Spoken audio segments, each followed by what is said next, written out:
Lors du réveillon de Noël, ma mère a arraché ma fille de 10 ans de sa chaise en s'écriant « Cette place est réservée à mon vrai petit-fils, dehors ». Elle a ensuite installé le fils de mon frère à sa place. Ma fille est tombée sous les yeux de tous, mais personne ne l'a aidée. Mon père a déclaré froidement « Va t'asseoir ailleurs ». Je n'ai pas pleuré. Je n'ai pas crié. J'ai seulement dit 3 mots à ma mère, mon père et mon frère, regardez vos téléphones. Ils ont cru à une blague, jusqu'à ce que leurs écrans s'allument et que leurs visages perdent toute couleur. Si vous voulez savoir comment un simple SMS a détruit le parfait repas de Noël de ma famille et révélé une décennie de mensonges, suivez mon histoire jusqu'au bout. Commentez la ville ou le pays d'où vous regardez cette vidéo pour que je vois jusqu'où ma voix a voyagé. Entrons dans le vif du sujet. Je m'appelle Chloé, j'ai 28 ans. Aussi loin que je m'en souvienne, j'ai toujours été le mouton noir de la famille. Peu importait mes efforts, mes notes à l'école, ou mes tentatives pour m'intégrer, ma présence semblait toujours être un détail pour mes parents.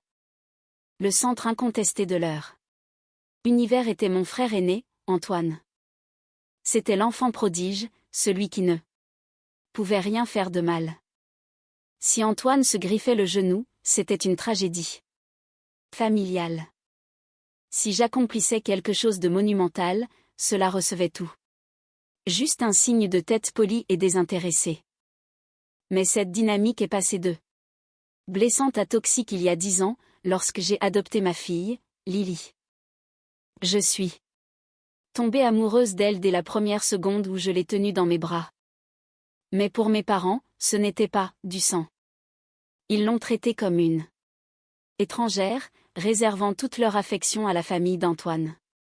Une semaine avant Noël, j'ai surpris par accident une conversation étouffée entre mon père et Antoine dans le bureau. Ils chuchotaient à propos de comptes bancaires et de signatures légales, mais ils se sont tus brusquement quand je suis entrée. Je savais que quelque chose clochait, mais je n'imaginais pas l'ampleur de la trahison avant qu'il ne soit trop tard. Arrivé chez mes parents le soir du réveillon, c'était comme entrer dans une boîte magnifique, mais étouffante. La maison était impeccable, parfumée aux bougies de pin et de vanille, masquée par une perfection de Noël totalement artificielle. La porte d'entrée s'est ouverte. Elle a volé quand Antoine et sa femme, Clara, sont arrivés avec leur fils de 9 ans, Léo. Mes parents les ont immédiatement couverts d'étreintes extatiques. Pendant ce temps, Lily et moi restions maladroitement près du porte-manteau, traités comme des fantômes. En aidant ma mère à émincer des légumes dans la cuisine, elle s'est absentée pour un appel. C'est là que j'ai remarqué un dossier épais rempli de documents juridiques négligemment posés sur le plan de travail. Il portait le nom de ma défunte grand-mère et détaillait son fonds de succession. Mon cœur battait à tout rompre quand j'ai ouvert la chemise. Mes parents et Antoine étaient en train d'organiser une fraude financière massive, modifiant le testament pour détourner l'héritage vers l'entreprise de technologie en faillite d'Antoine. J'ai rapidement sorti mon téléphone et pris des photos nettes et irréfutables de chaque page. L'air dans la salle à manger formelle était imprégné de l'odeur de la dinde rôtie et du gratin dauphinois. Mais l'atmosphère était glaciale.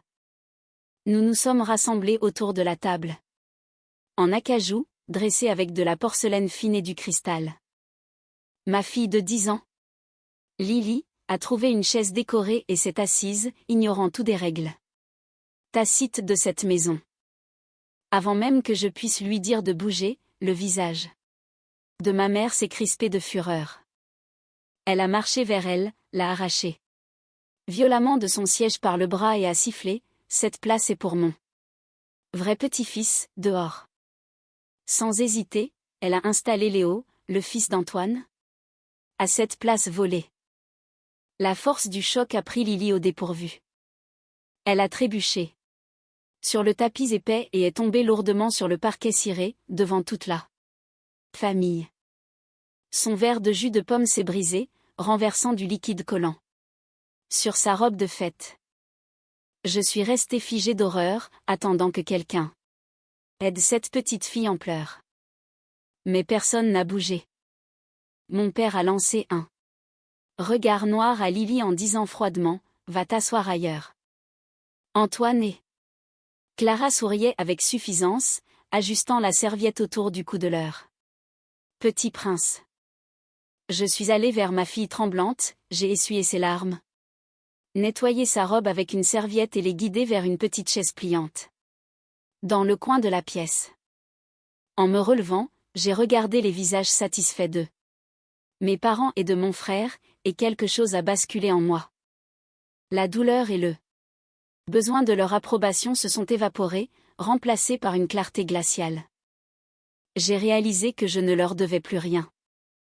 Au lieu d'exploser, je suis restée calme. J'ai ouvert le groupe WhatsApp familial, celui qui contenait mes parents, mon frère et toute la parenté présente à cette table, et j'ai envoyé les photos incriminantes des documents de fraude. Je suis revenue vers le bout de la table, derrière la chaise de mon père.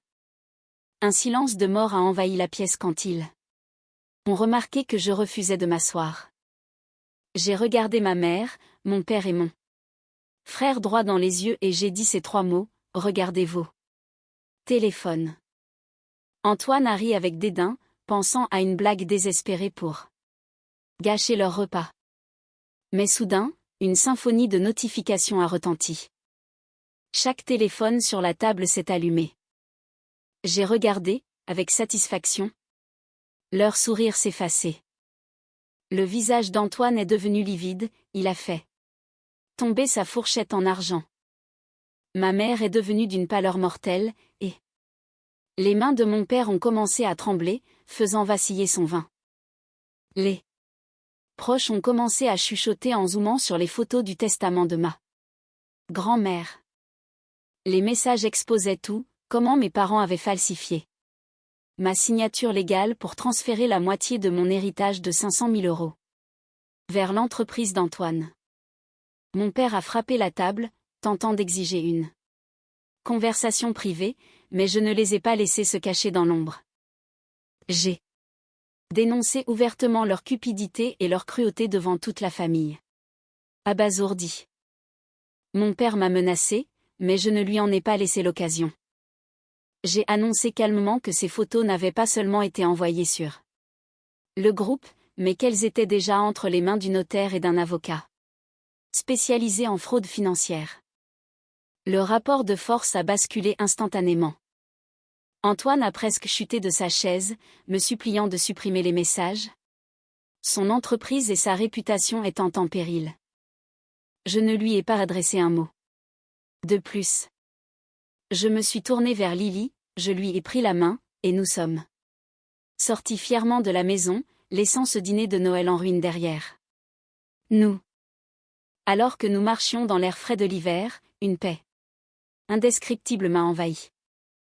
Durant tout le trajet en voiture, malgré les appels désespérés sur mon téléphone, je n'ai répondu à personne. 3 mois plus tard, la poussière est retombée.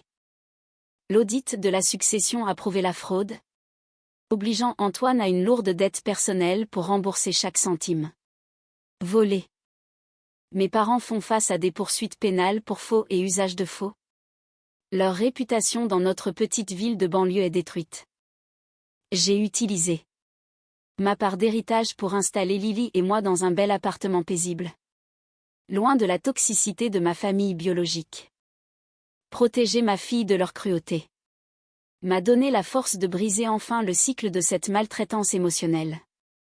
Lily s'épanouit dans sa nouvelle école, elle sourit à nouveau, et elle sait qu'elle est profondément aimée. Maintenant, je suis curieuse de savoir ce que vous auriez fait à ma place à cette table. Auriez-vous pris la fuite ou auriez-vous agi différemment? Dites-le moi en commentaire et n'hésitez pas à partager vos propres histoires de famille. En attendant, je vous laisse 2 Autres histoires incroyables à l'écran qui vont certainement vous surprendre.